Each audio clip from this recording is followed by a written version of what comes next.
today. I'm Walt Thiessen. I've been doing this podcast since September of 2012, and boy, are my lips tired. This is your daily dose of happy. We are so happy you decided to join us today. Now, if like me and my guest, Izzy Fortin today, you are in the Northern Hemisphere, you are in the midst of summer. But if you're in the Southern Hemisphere, you're in the midst of winter. Either way, it's about to change. I don't care which side you're on. It's about to shift in the other direction. So this is yet another opportunity to decide, am I going to embrace it or am I going to get upset about it? Pretty straightforward, really. It's amazing how often this kind of thing trips us up. That's why I mentioned it. But Izzy, first of all, thank you for joining me on the program today. Very welcome. I mean, this is something I like to do a lot, just make things really, really simple because they're so complex. And I don't care how simple I make it, it becomes actually more complex, the more I say it, which is kind of, well, that's par for the course, right? That's the nature of what we're dealing with here, the kind of topics that we deal with, because we're dealing with life. Life's complex. All kinds of crazy stuff happens. That's true. Actually, on my wall, I made a poster. And it says the answer is always simple. But the reason why I keep that on my wall and in my office is because humans are complex. And because we are a complex creature, we have a tendency of complicating life. But life isn't complicating. It's just we are complex. And there's nothing more complex than a human, right? So, yeah. I'm thinking about that. Is there anything as complex as I don't think there is. No, I mean, there's some supercomputers that might make you think twice, but no, I think the human's more complex. Yeah. And I think that AI is going to prove that too. Well, let me ask you this one, because this is, as I'm asking the question, I'll also be giving away my opinion. I think AI is going to get to the point where it becomes conscious. I can't say we're anywhere near that yet, but I think it's going to get to that point. When it gets to that point, what happens to the complexity algorithm? Wow, that's a good question. I hope, actually, I'm going to answer that in two different categories. I hope I am not going to see it. I really hope I am not going to see it, because if there are 8 billions of us and it's already complicated. So if we add AI as being connected and all that good stuff, and imagine just how much more complicated it's going to get. So I wish I'm not going to live long enough to see it. And right now, we're not just getting started, but it's starting to be mainstream, right? So I think that right now, AI is not going to replace humans, but the humans who use AI will replace the humans that don't use it. Yeah, I think that's fair. Well, AI can never replace a human, because the purpose of a human is not to be a machine. And Amen. if machines become sentient, if they become conscious, then their purpose is not going to be human any more than the human's purpose is to be a computer. I mean, That's very true. It's kind of like saying, well, what if we all became rabbits? Then are all our purposes are going to become rabbits? No, that's not the way life works. Oh, I love that. Yeah. Well, that's, you're right. You're absolutely right. What we're talking about here is really diversity of life. I mean, and that's the nature of the universe. The universe is constantly expanding and creating new and adding and just adding and adding and adding. That just means that there's going to be more diversity. That's all. True. And let's hope. And I still don't necessarily want to be a witness to it all. I find, it's already, we make it complicated enough. Let's not add machines to being connected to themselves and having thoughts and emotions. And, well, thoughts they already have, but emotions and stuff. Yeah, no, it's okay. I'll pass. Okay, then we'll back away from that one. Let's go Thank into you. something that I'm sure you're more familiar with. Let's talk about Izzy Fortin and how she got to be a mindset coach, because this is something that more and more people are interested in doing. We have lots of people here on the show who pursue various kinds of careers, often with either a coaching component or a therapeutic component or something like that attached to the idea of mindset. But how did it work out for Izzy Fortin? Well, Izzy Fortin had a rough beginning in life. My mom passed, I was 5. Ooh. And yeah, she was only 36 when she died of lung cancer, and she Wow. died rather rapidly. I mean, between the time of the diagnosis and her death was only 9 months. So, well, rightfully so, I became a very sad child, and the sad Mm. child became an angry teenager, and anger just builds bitterness. So I was a very, very bitter and morose adult up until I outlived her. So when I turned 37 and a few months old, at that point, Walt, I was so tired of being angry, and I was so tired Mm. of of of being a victim of my own life, right? Because that's how I felt at the time. That I had a really big aha moment. I woke up one morning and I looked at myself in the mirror, and instinctively I looked at myself in the eyes, and we usually don't do that. We look at Mm. our hair and do I have spinach in my teeth, and oh no, there's a new wrinkle on my face because I'm aging, but we don't look at ourselves in the eyes. And instinctively, that's what I did that morning. And I said out loud, I can't live like this anymore. So I have two choices. I either kill myself today or I choose a better way to live. And that was the key for me, was the word choose, Mm. because it is a choice. So I just went to therapy, and I had gone to therapy before, but I just tried a new approach and tried different many different things. And I did NPL, and I did no NLP in English, sorry, and I did hypnosis, and I did a whole bunch of stuff. And I was already a part-time massage therapist Mm. when I did that. And throughout my massage career, eventually, about 10 years in, which was about the same time that that event, that aha moment that I had. Mhm. And a client of mine, while she was paying and taking her next appointment, she said, "You know, Isabel, I don't come to see you for the massages. I come to see you because when I leave your house, I always have a new perspective on whatever I'm Ooh. going through." And I thought, well, maybe there's something there. Yeah. So I went back to school. I'll be the 85-year-old grandma that's going to be in university full time. And so I went back to school and I did study NLP, sorry. And I did, yeah. My at this hour it's 4 o'clock for me, and at this Where are you hour located? I'm Wow. in Montreal, Canada. You're in Montreal. Okay. All Yeah. right. So, and at this hour, my brain is like, "Oh, what? You want me to speak English?" Uh, but yeah, and I studied emotional freedom tapping and a whole bunch of different things, and eventually, I just d- decided to make the plunge into being a mindset coach full time. Okay. But And massages was getting difficult for my body. oh, was it? Okay. And I'm gathering that your native tongue is French, but since you're in We you're Canadian, you're French and English, but English kind of takes like second place, so that's why it's a little bit of a challenger for me. Yeah, yeah. Well, especially when the tireder the more tired I am, the more difficult Sure. it is, Yeah. as I've just proven. Hey, the way I look at it is you're speaking French and English a whole lot better than I ever did. I can handle the English part. The French part, I took years and years of it in school. I still can't speak it. So, I mean, come on. You're I think doing it's you're doing I great. think it's easier for French to learn English than it is for English to learn French. Is it really? Yeah, I think so.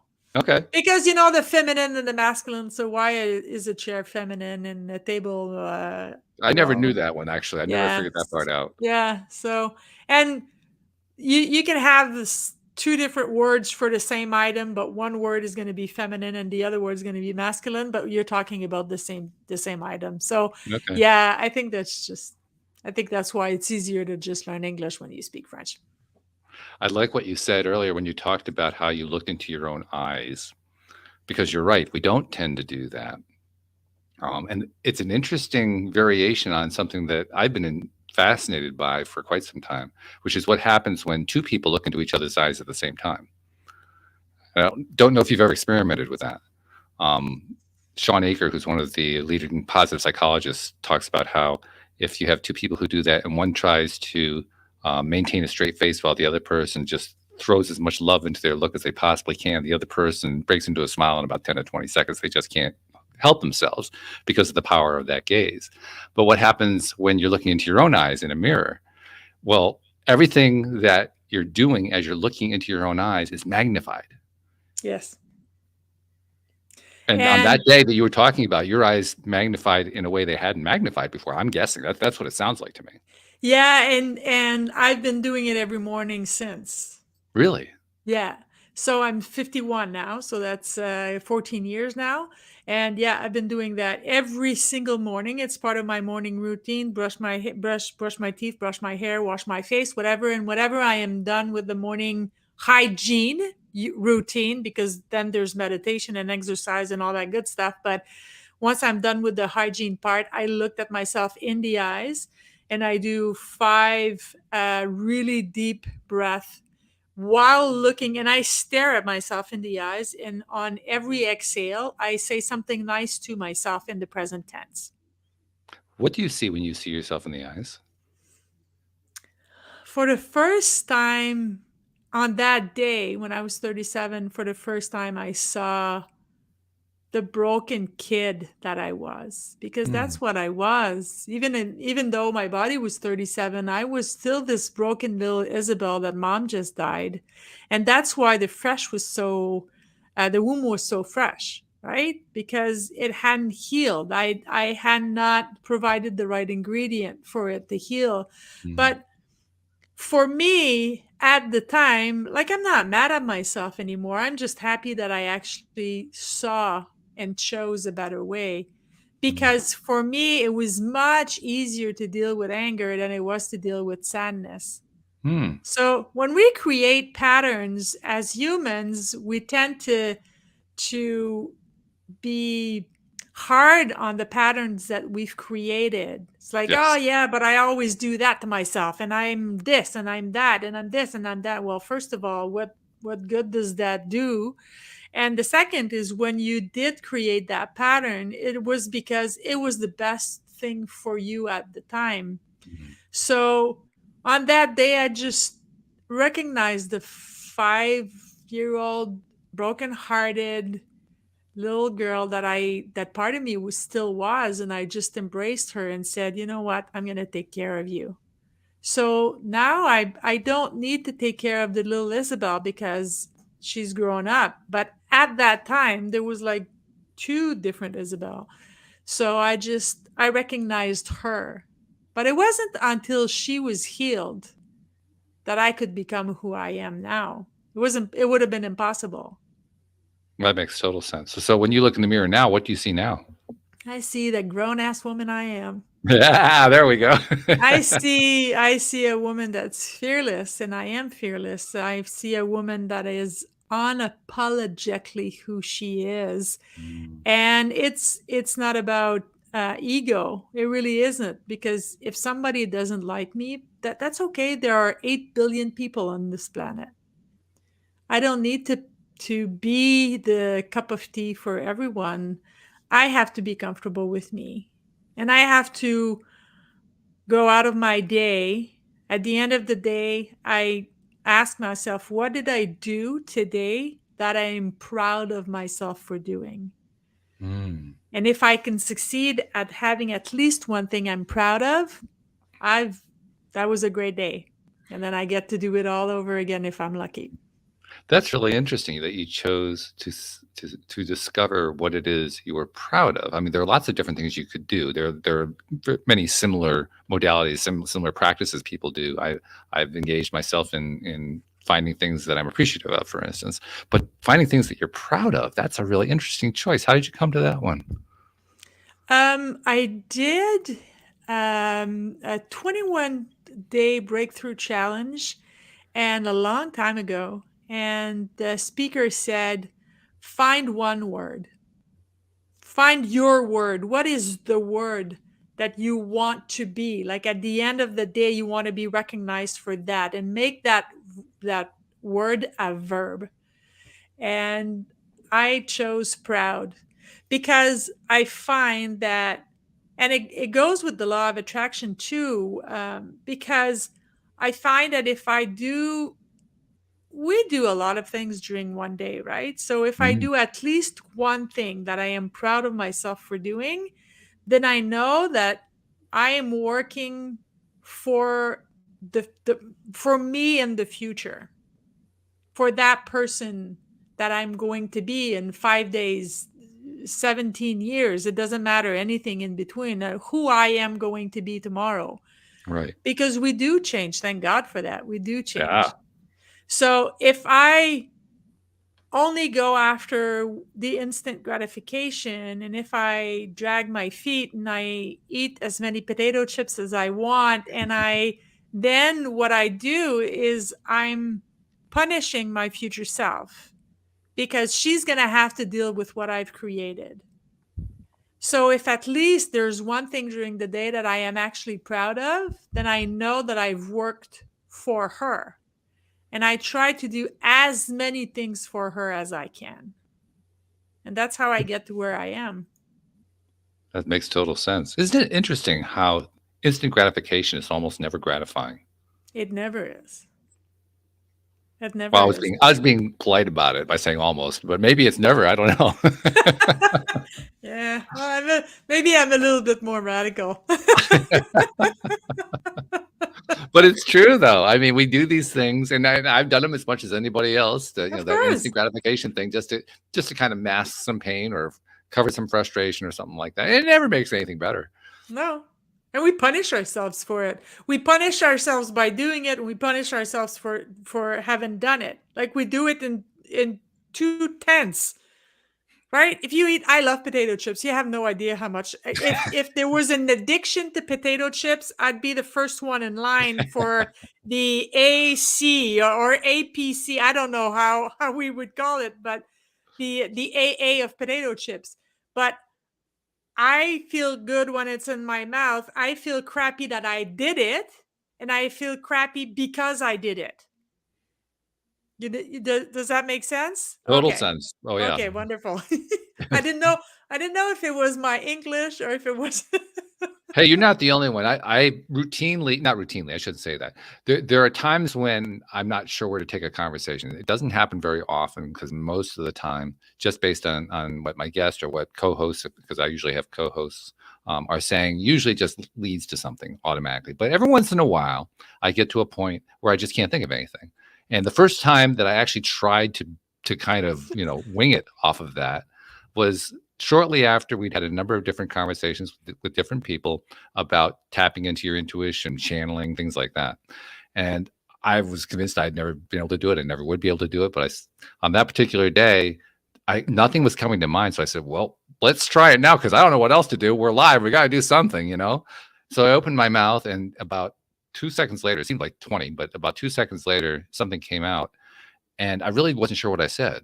Kind of like what you were just saying now. Did that make any sense? It was the same feeling. Did it make any sense? I actually had to play back the episode to find out if it made sense, and it actually made good sense. That was the part that really scared me. It actually was quite coherent, but when it came out, I was thinking, "What did I just say?" But that's the thing about intuition, though, because we feel that intuition is going to be like loud and obnoxious. It's like, you should turn right here. Well, no, that's not what intuition is. Intuition whispers. That's true. It's this little nagging voice. And don't blink, man, because it's gonna go away. Of course, if you don't listen to it, or if you've become very good at taming that voice, then you're gonna live outside your boots. But it whispers. It's just a little thingamajig, right? It's that's why we need the meditation. Call it prayer, call it meditation. Sometimes I call it shut up. I love it. That's great. Shut up. Stay. You know, I am not overly religious. I do call the higher power God just because I was raised Catholic and it's just easier to call this entity God than anything else. But there's a verse, and I don't ask me which one it is because I really am not good with my remembering, pardon my Bible study. But there is a verse that says, "Be still and trust that I am God." Mm. What does that mean? It means shut the hell up. That's what it means. It means when you don't know what to do, sit and wait, and it will come to you. Because when you do quiet down and when you're successful at quieting your mind and connecting to the essence, then you can hear the whisper. It's true. That's true. And in my case, with that first experiment, I wasn't really sure if I heard the whisper because I wasn't hearing it. Consciously, it just sounded like, you know, Yep, that's what it sounds like. It's like, hey, what did I just say? just curious, was that English? I just asking. You know? It doesn't matter. It doesn't matter if it's gibberish as long as you understood. But that was the point. I didn't understand. Fortunately, the person I was talking to understood. Otherwise, I was in real trouble. But I mean, but yeah. That's what intuition does. It does. It's disconcerting, but it's true. And the thing is the more you're capable of tapping into that voice, the louder it will become. Yes. But we were, you know, in my case, good little Catholics, and it's like, well, you know, yeah, but that person, I used to be like that when I was a teenager. It's like if the vibe was bad with someone, I would just avoid them completely. And then everybody and myself, my own thoughts would, you know, but give her a chance. She didn't do anything and blah, blah, blah. And you're not being a good Christian. I would say that to myself. You're not being a good Christian. You're this and you're that. And then time would prove me right. That the first little bad vibe was my intuition telling me not that this person is a bad person, but that this person is just not my tribe. Now, bye-bye. Because I don't have to, like I said earlier, I don't have to be everybody's cup of tea, but you know what? They don't have to be my taste either. Right, yeah. Actually, you're not really human if you haven't alienated somebody somewhere along the way. Amen for that, brother. I mean, seriously. Yes. Any human being who is loved by everybody, I'm starting to doubt their humanity, to be perfectly honest. Well, they're not interesting anyway. Well, at the very least. Exactly. Yeah. It's no mistake that humans love drama. No mistake at all. Yeah, well, no, that's true. I mean, how many millions did Jerry Springer make on right? the show? Oh, not even Jerry Springer. Just about every single movie ever made. I mean, come on. True. It's just true. Yeah, it's just that Jerry Springer was real trash. Come on. Yeah, you know. Some people loved him, though. Of course.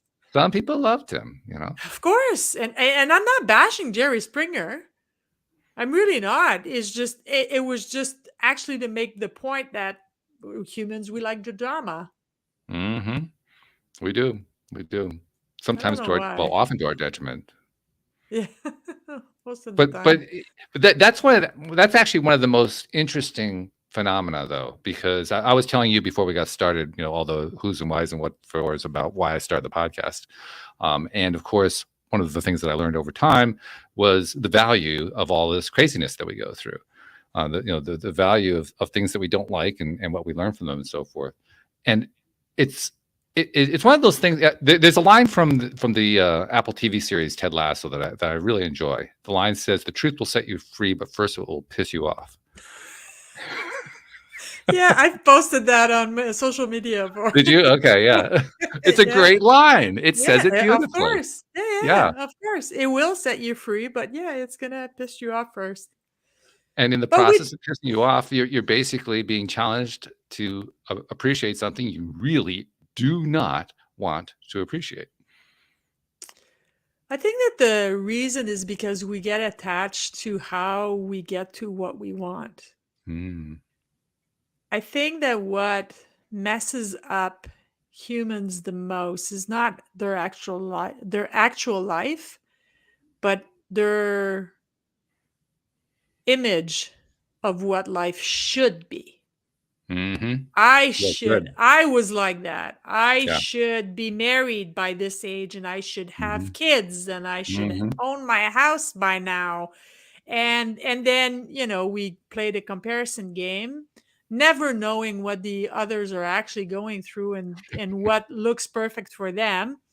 But and then we concentrate on the fact that we haven't achieved what we thought we should have, Mm-hmm. and so we're disappointed instead of just accepting what is there.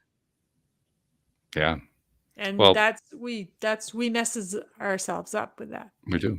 Well, that's part of being human. We should all over the place. I mean, we're shooters. Yeah, I call it suffering from the coulda, shoulda, wouldas. Mm-hmm. Yeah. Yeah, there are two big diseases that I talk about with my clients. The first one is the coulda, shoulda, woulda, Mm-hmm. and the second big disease that nobody has ever heard of before is called the opti rectus syndrome.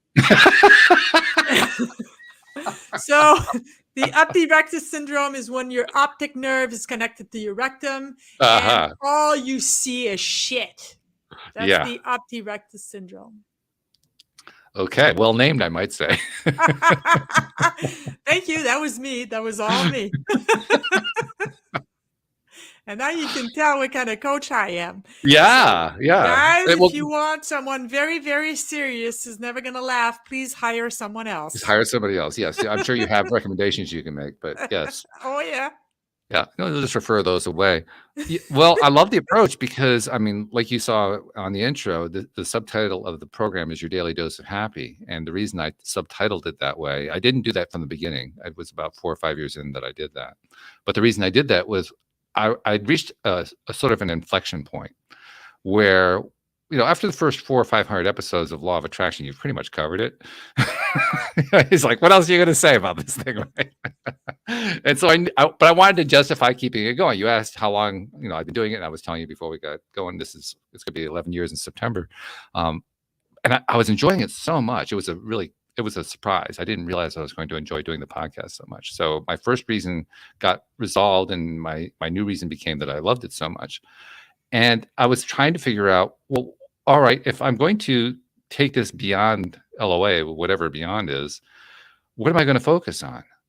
And somehow it must have been a download. That's all I can think. But somehow I got the idea, well, everybody just needs to get happier, because if they get happier, they get more of what they want. So it would be Your Daily Dose of Happy. That's where that came from. What it has evolved to over time is a recognition that my favorite guests, my favorite co-hosts are the ones who can laugh, who can make jokes, who can make fun, who just don't absolutely refuse to take any of it too seriously. So you fit right in. That's my long-winded way of saying welcome. That's okay, I got that. Thank you. I mean, if you can't, I don't know, if you can't laugh at yourself. The first time I went live on LinkedIn, I had 1,100 people signed up for my event. The first time. Wow. And 1,100 people signed up for my event, and my mic was on mute. That's embarrassing. And finally, yeah. And then I got a text message from somebody that actually personally knows me. And she said, unmute your goddamn mic. And I said, oh, okay. So I pressed unmute, and I was on mute for about a minute and a half, but in virtual life, that's like a year, right? Oh, yeah. Right. So, and when I unmute, there was 73 people in the room waiting for me to get that I was muted. And I thought, wow. I burst out laughing. I mean, come on. It's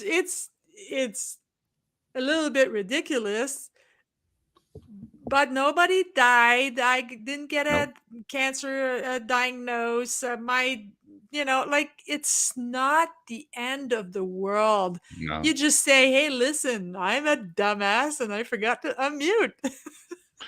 The same thing happened here with the first episode of LOA Today. I've told this story many times. The listeners have heard it, but I'll tell you because it's such a fun story. The first episode I did with my wife, my now ex-wife, and we did the first 20 minutes before we finally realized that the record button had not been pushed.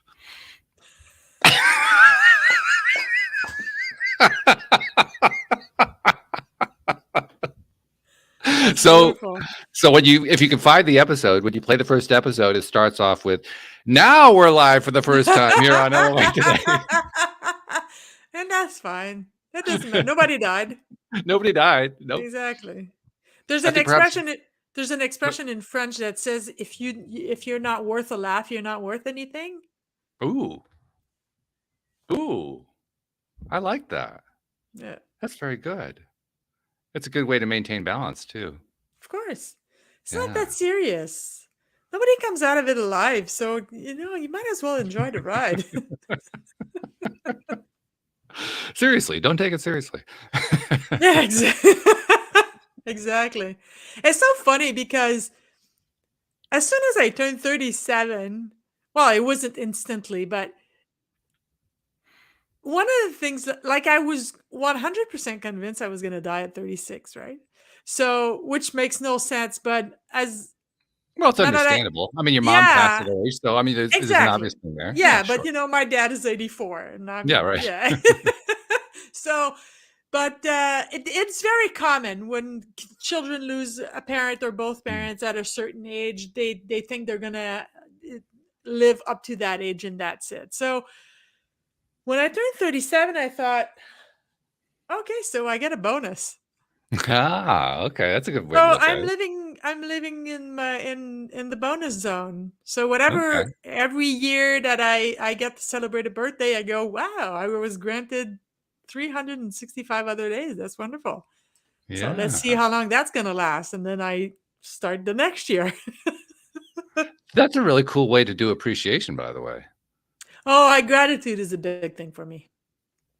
I do a daily practice, daily gratitude practice twice a day. Actually, I start my day like that, and in the morning it's journaling.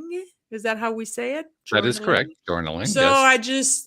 I do write what I'm grateful for, but more precisely why I am grateful for it, because that's how you connect to the feeling of gratitude. And if you want your vibration to elevate, and for the universe to actually hear it, it needs, it needs the vibration to be higher. So it's through the feelings. So I do that in the morning, and at night while I'm going to bed, I just put both my hands on my heart, and then I need 3 things that happen during the day that I'm grateful for. And I gotta tell you, some days the last one is, thank God this day's over. But hey, I am truly grateful that this day is over. Yeah, gratitude it's a science. It's been proven by science. I don't know why people don't do it anymore. Well, some people do it. True. I mean, we don't do it as often as we would like to do. I mean, those of us who are like you, who have a daily practice, they're going to be doing it pretty regularly. I actually haven't done it on a regular basis lately. It's been more irregular. And there's an interesting piece to that, because even though I do it irregularly, I think I'm actually getting more knowledge out of it.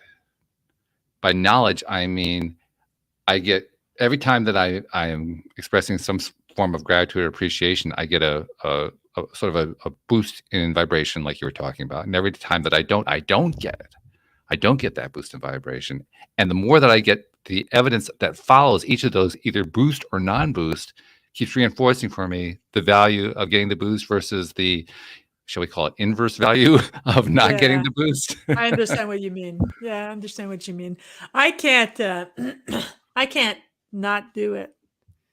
I can't. The day that I don't, like, for whatever reason, just because life happens, and I don't actually have time to sit down in the morning and have my morning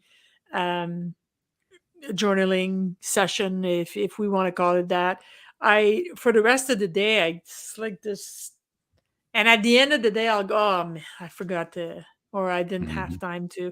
And I feel it in my energy. The energy is a little Right. lower. Yeah. Yeah, and that's what I mean because I guess it's kind of my way of introducing, not introducing, because it's always already here. The contrast, the polarity of the world is already a part of everything that we do. It kind of reminds me of it. It brings it front and center within my own life that I'm actually creating a contrast. I'm creating a polarity depending on whether or not I pursue my practices or not. Now, quite honestly, there are many times where I don't pursue the practice and I experience the result of it and I get pissed off. I mean, I do. Mhm. I get pissed. Well, first Mhm. of all, why does life have to be so difficult? It has to wait for me each time. I have to actually raise Yeah, because vibration each time. Wait a minute, that's not fair. yeah, yeah, but because you're creating it. And the other Right, thing too, exactly. the other thing too, Walt, is we do full circle all the time throughout our lives because let's face it, we'd get bored. I Oh mean, if yeah. it was always beautiful outside and you were always happy and your finances were always in order and you were always in love with whomever you're spending your life with and everything was all hunky dory, at the end of a summer you'd go, "Is it gonna freaking rain already?" Because we get bored, so we need the circle of things happening, and it makes us feel alive. And That's a good and point. and back to, because some people like the drama. Well, we all at different levels, we all like the drama because it makes us feel alive. It does. So it's, yeah, But most of us something. would prefer to see somebody else's drama. Most of us don't really want it to be in our lives. Jerry Springer. Jerry Springer. I'm sure there are still DVDs of his stuff on sale. Oh, I'm sure. Yes. Just go to YouTube. You'll find them. It's there. Exactly, exactly. You don't have to go far to find stuff. No, no. But well, you also don't have to go to Jerry Springer. I mean, literally, No, no, almost no, any no. kind of entertainment you can find is going to have drama in it. I mean, that's just part of what makes it entertaining. If it didn't have the drama in it, it doesn't have much in the way of followers because it's not dramatic. That's the whole point. I came across Love is Blind on Mm, Netflix. Holy mhm, goodness gracious. And I mean the part that they're actually getting to know each other, that was kind of mm. cute, but everything that happens after, all the way to either we're going to get married or we're not going to get married. Talk about drama, man. I was laughing so hard. And I really don't mean to say that I'm laughing at their misfortune, but I find it on how I find the fact they're creating drama so much entertaining. Sure. Well, that's why we like drama. That's Yeah, precisely why we like it. We enjoy it. I mean, yeah. it's so much more fun to watch somebody else have to suffer the thing, you know? That's right. That's why we laugh when people fall down. Yeah. Well, yeah. And what does Oh that say well. about us? I'm just kind of curious, but what does that say about us? That's a good question. I don't know. I would have to ask a psychologist about that one. I don't know. I'm not going to venture a guess on this one. I'm a coach, but I'm not a psychologist. Oh, good grief. But it does go to prove that the whole thing about drama, I mean, we make fun of it and we laugh about it and so forth, but it does play a very important role in our lives. Yes, it It's does. rather essential, really. Yeah, yeah, yeah, it And does. and obviously the big advantage that the drama gives us is it gives us that contrast. It gives us that sense of, okay, That's right. here's these things that I don't like. Now that I know what I don't like, what do I like? Now that I know what's not Yeah. important to me, what's important to me? Yes, indeed. It's it's so funny. Good. One of my exes once said to me, "Yeah, but you're equipped for life to deal with drama." And I kind of looked at him thinking, "What the hell are you talking about?" And he is still a very, very dear friend of mine. And he was 40 when his mom passed away, and she had been sick for a couple of years, and he was very much still a mama's boy. So it was a very, very difficult loss for him. Mm, But I didn't sure. understand what he meant at the time. And a few months after she passed, we went for coffee, and I said, "Whatever did you mean?" He says, "Well, when the biggest thing, or most likely the biggest thing that will ever happen to you happens when you're 5. Nothing is bad after that." So, meaning since mom died when I was 5 years old, then everything after that would be small potatoes. Interesting viewpoint. And he did have a point. He did. That's true because getting a flat tire is not dramatic in my life. It really is not. I just changed the goddamn thing, or I called CAA, and that's the end of Hmm. that, or Yeah, right, AAA in the unit or in the right. US. But and for some people, getting a flat tire is the end of the world. For me, it isn't. But it was still a double-edged sword. Sure.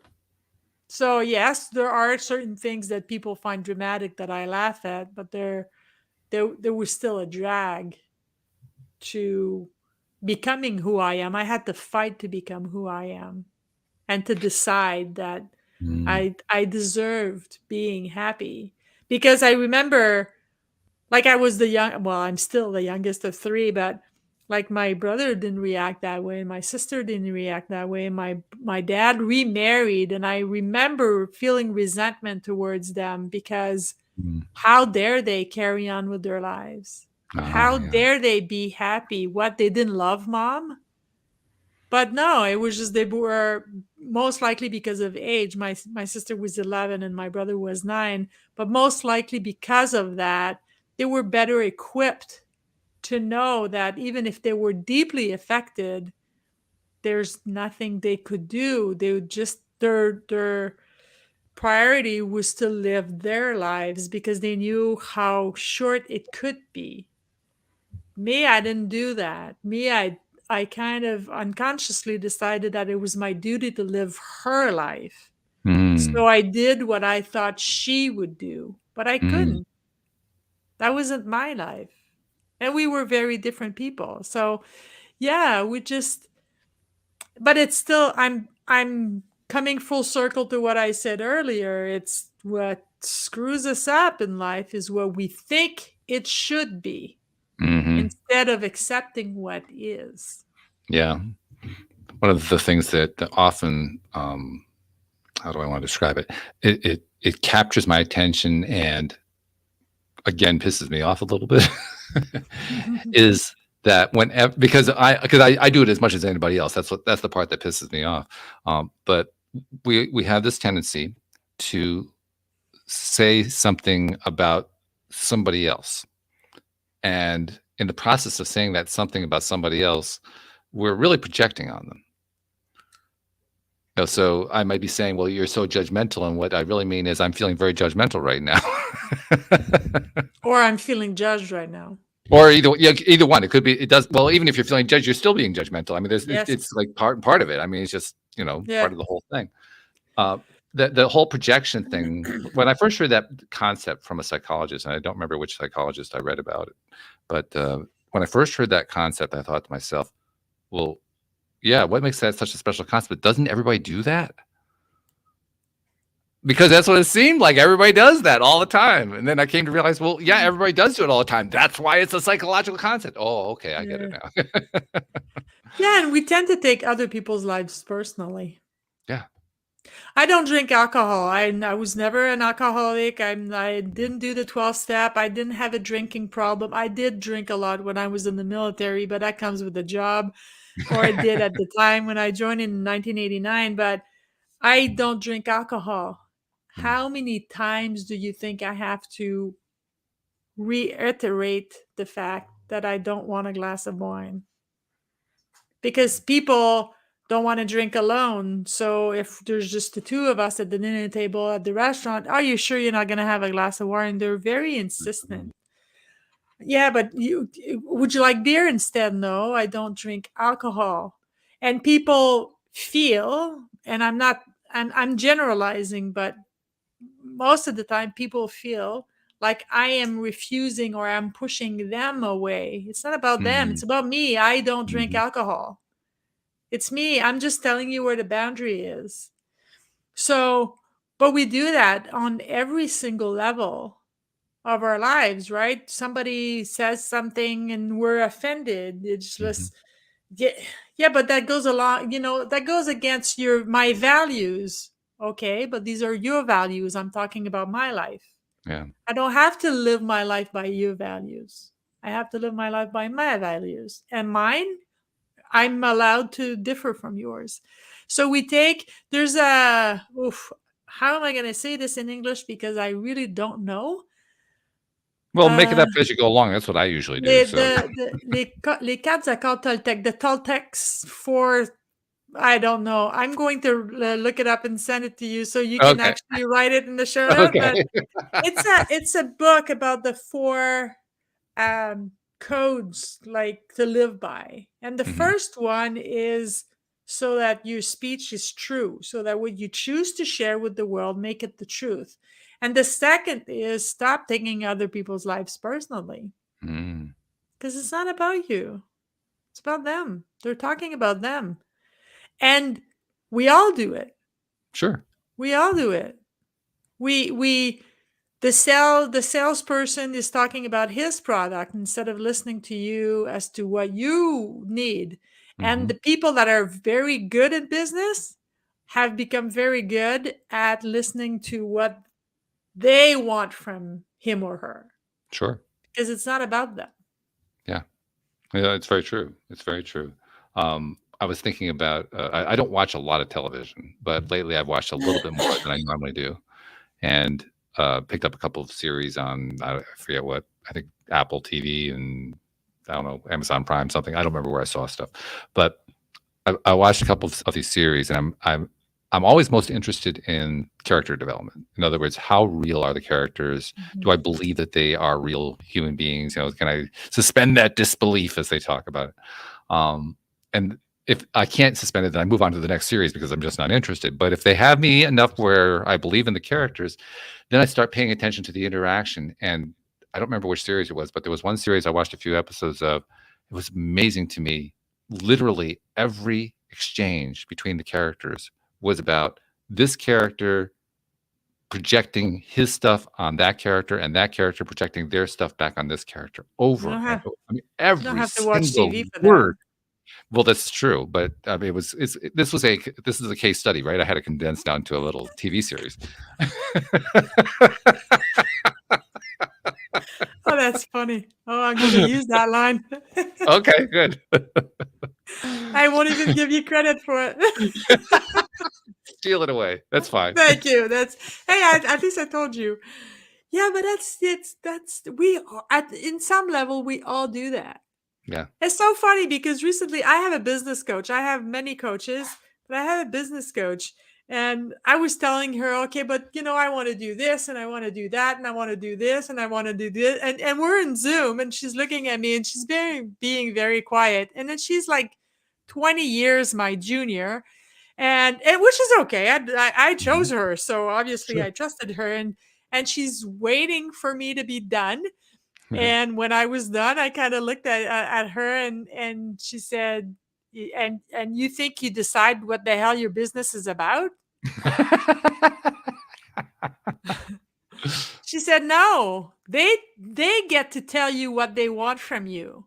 And if they walk in the store, it's not a store, as you know, but if we take the image, if they walk in the store and you have a really great display of sneakers and they kind of tilt their heads and go, yes, but there's a potato on the third shelf and I want the potato. Well, guess what? From now on, you're freaking selling potatoes. And I thought, she's right. I had made it about me. I had made it all about me because, well, I want to do this and I want to talk to these people and I want to do that and I want to. And if you use that just as a guideline, as if I am passionate about talking to people midlife and trying to help them, or not trying, but help them reconnect to themselves so they can be the best version of themselves as possible.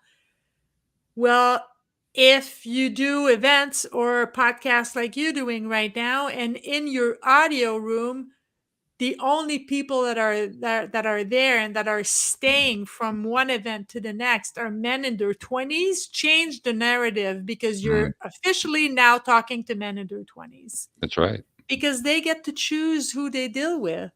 Yeah. So, and I've had to do that because That was my avatar. Women between 40 and 60, new empty nesters and all that good stuff. And I'd created an event and I'd looked in the rooms, the numbers don't lie. And I looked in the stats after the events, and there was as many men as there were women. And they were as engaged and they would ask as many questions. So it's like, okay, so I'm not only talking to women because men are relating to what I'm saying.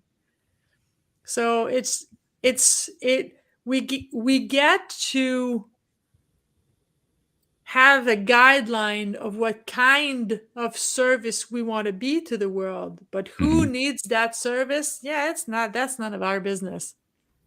It's interesting you describe that, because again, this is something I have reiterated many times here on the program. So listeners, if you're bored, sorry, just tune in about 3 minutes down the line. But I've said this many times. I do this podcast for me. And it's amazing to me that I still have listeners, but I do. They seem to show up, and it's like, wow, they want to keep listening. This is great. I'm enjoying this. But I always do it because this is what is Interesting to important to me. you. Yeah, this is what I like. This is what I do. And if nobody listened, I'd be okay with that. I mean, people do call and then not call. They do listen, so that's a great thing. So what goes along with that for me is when I hear from a listener, and that's always fun. It's great when you get an email or a text or something from a listener. When I hear from a listener, it has an amazing effect on me. The amazing effect is, well, first of all, they were listening. Like, oh my God, oh, what did I say? So that's the first part. The second part is, wow, they're resonating to the same thing I resonate to, and all of a sudden, I love them because you are drawing your crowd. Exactly. That's my people. It's your tribe. My tribe, right? Exactly. Yeah. Now, so of course, I wouldn't be selling potatoes, but the image is the people they chose you. This is a podcast, one out of how many millions in the world? Some 10 million or so, yeah. Exactly. So even though you offered something that resonated with you, they still chose you. Right. So it's been fun to get to know them, by the way. Yeah, of course. I mean, not just because they're my tribe, but because I learn a lot about myself by learning about them.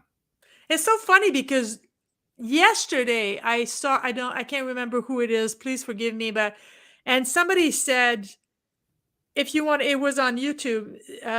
If you want to get to know yourself really quickly, start a podcast. Very true. And he even added, I don't even care if you don't put it online. Just go back and listen to it. Just sit in front of a mic and talk for an hour and listen to yourself afterwards. And you're going to find out shit you didn't know before. That's very accurate. Yeah. It's so funny because my partner not too long ago caught me listening to a podcast that I had given, like I was a guest. And he said, "You're listening to your own stuff?" Like, meaning you're a guest and I said, "Oh yeah." I do it a couple of times each podcast I'm a guest on. Wow. Yeah, because I need to know, sometimes I sound like a perfect idiot, which today is one of those days. And No, I'm okay.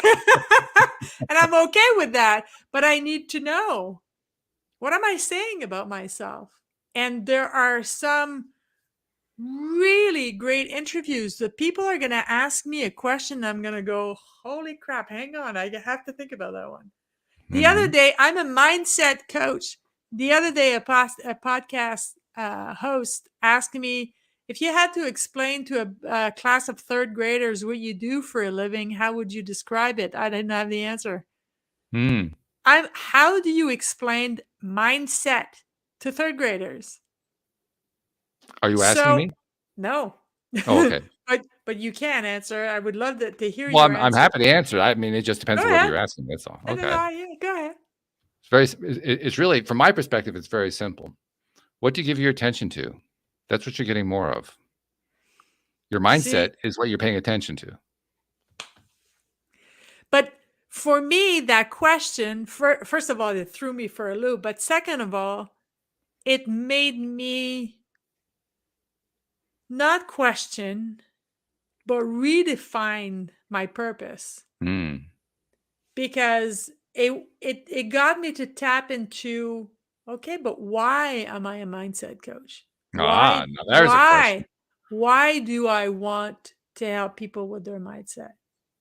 And Mm. had I not re-listened to that podcast, I would have never got that job done for myself.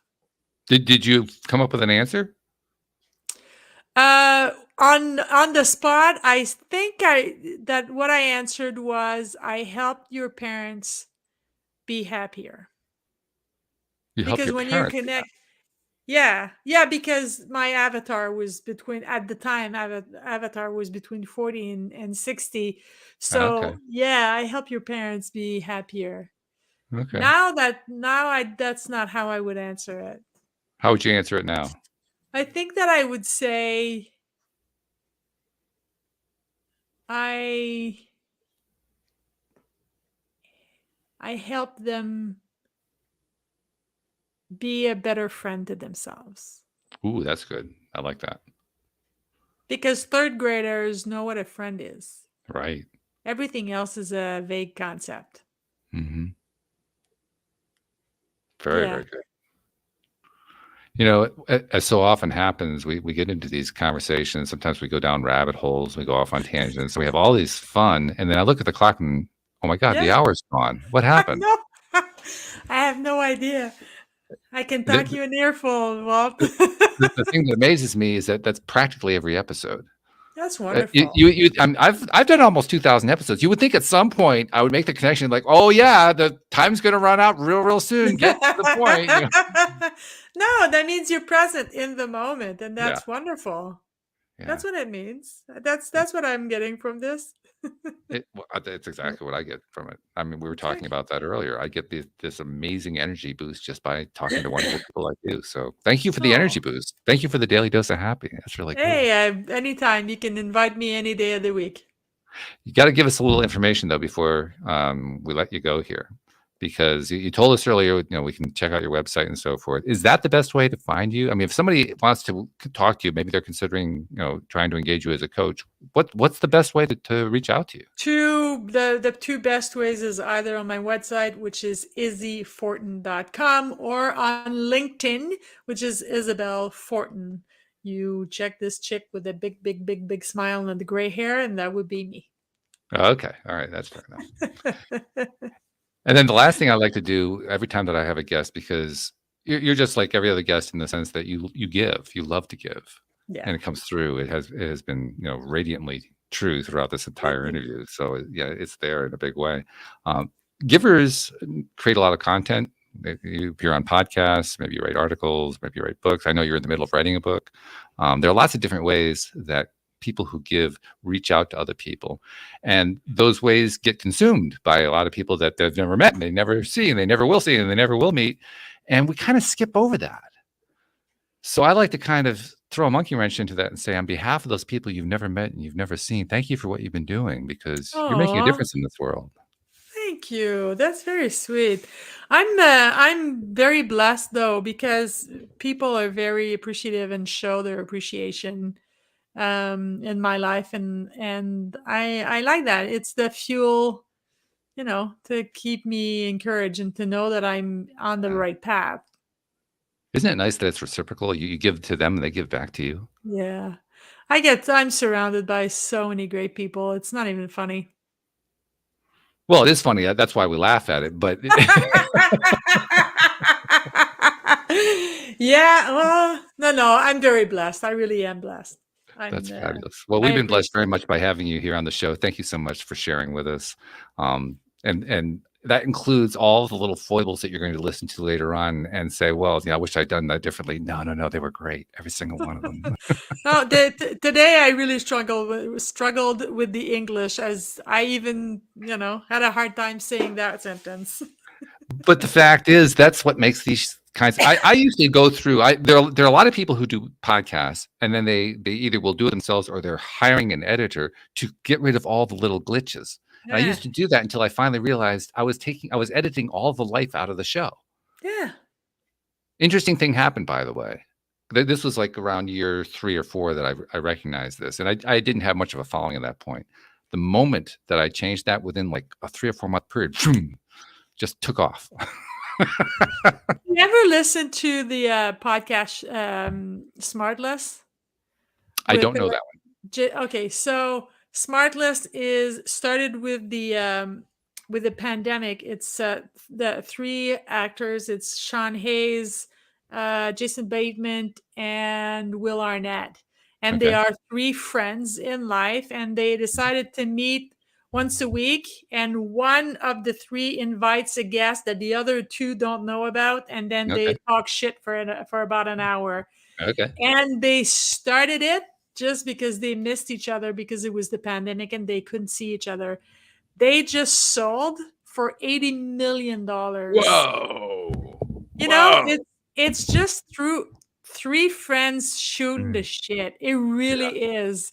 And you'll get two of them telling one to fuck off and vice versa. And you hear everybody laugh because you know that they truly love each other. And they say that to one another at every episode. Mm-hmm. And how much they are truly there for one another. And in 3 years, they made $80 million just by being themselves and by being humans. And there's great incentive right there just to be human. And right you know, there. I vulnerability, Walt, is the first thing we want to see in others and the last thing we want to show. That's what makes it so challenging. Exactly. It's also what makes it so fun. But when we show it, when we show our human side and we're making mistakes and we laugh at ourselves, people show up because they can identify. That's true. That's exactly right. Well, thank you for showing up. I really do appreciate it. This has been a lot of fun. And all I can say is keep showing up, because every time you're showing up, I'm sure it's making a huge difference. Thank you. That's very kind of you. I appreciate that. And thank you to our podcast listeners everywhere. We'll see you all next time here on LOA Today. Goodbye, everybody.